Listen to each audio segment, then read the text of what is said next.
आज ना हम लोग क्लासिकल डेफिनेशन के बारे में बात करेंगे।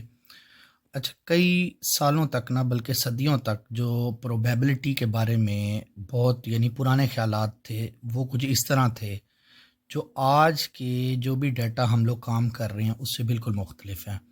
इसके बारे में, इसकी अहमियत में हम लोग थोड़ा सा काम करते हैं।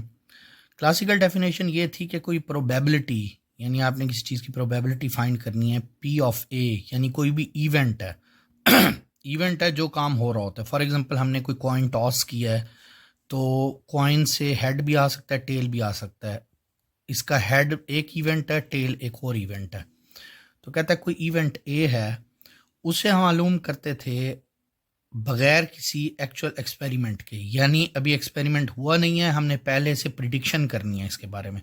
तो probability of any event A, यानी कोई हेड या टेल का इवेंट है, उसके बारे में जो प्रोबेबिलिटी थी, n of A over n. N क्या था? Possible outcomes.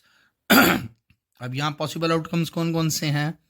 हमारे पास एन के यानी हेड भी आ सकता है, टेल भी आ सकता है, दो आउटकम्स हैं अगर हेड और टेल में देखते हैं। और n is the number of outcomes that are favourable to the event A. और ए कौन से हैं? वो आउटकम्स जो हमें फ़ायदा मंद है। फॉर एग्जांपल, अगर हेड हम लेना चाह रहे हैं तो हेड वो वाला आउटकम है, और टोटल दोनों आउटकम्स आ सकते हैं, तो वो दो आउटकम्स है। कहते हैं एक डाई, यानी जो छक्का लूडो वाला है, उसके एक्सपेरिमेंट में जो पॉसिबल आउटकम्स हैं वो 6 हो सकते हैं, और आउटकम फेवरेबल जो इवन नंबर्स के हैं। अब इवन नंबर कौन कौन से हो सकते हैं? 2, 4, 6, 3 इवन नंबर आएंगे छक्के में। तो जो फेवरेबल आउटकम्स हैं ऊपर आ जाएगा 3 डिवाइडेड बाय टोटल आउटकम्स कितने हैं छक्के में, कितने नंबर हैं?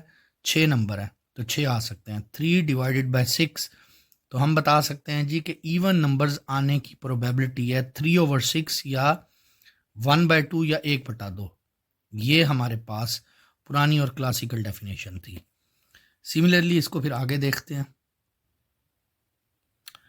अच्छा, एक और हमारे पास डेफिनेशन है इक्वली लाइकली, यानी दोनों चीज़ों या 4 चीज़ों या 6 चीज़ों के आने के बराबर चांस हो, तो उसे हम लोग कहते थे इक्वली लाइकली। जैसे हमारे पास एक कॉइन टॉस करते हैं, तो कॉइन में हमारे पास क्या हो सकता है? हेड भी आ सकता है, टेल भी आ सकता है, यानी दोनों आने के बराबर चांस है।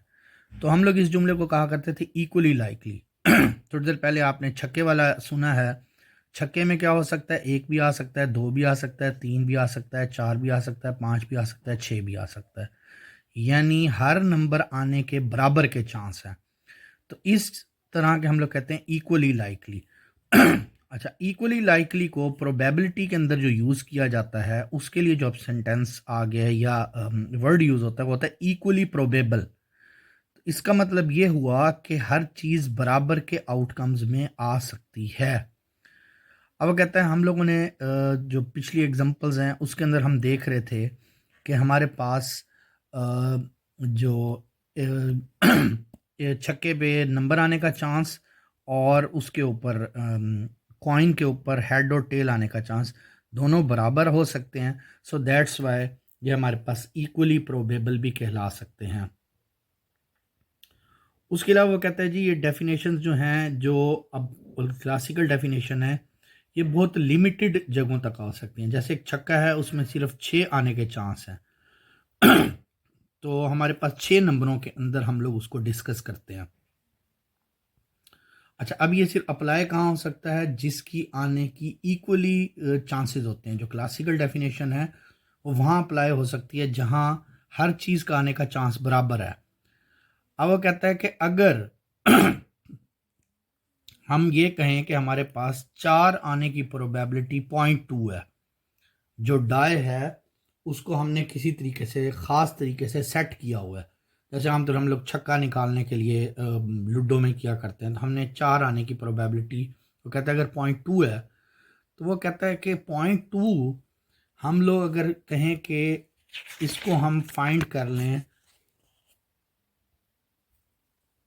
इस फार्मूले के ज़रिए, तो ये हमारे लिए बहुत मुश्किल है, क्योंकि ये किस चीज़ पे अप्लाई कर रहा है? जिसमें हर चीज़ के आने का बराबर चांस है। तो ये क्लासिकल डेफिनेशन नई डेफिनेशंस के ऊपर काम नहीं करती। इसके बारे में फिर मज़ीद डिटेल से हम लोग आगे देखते हैं कि फिर हमें क्या करना चाहिए। थैंक यू जी। अस्सलाम वालेकुम।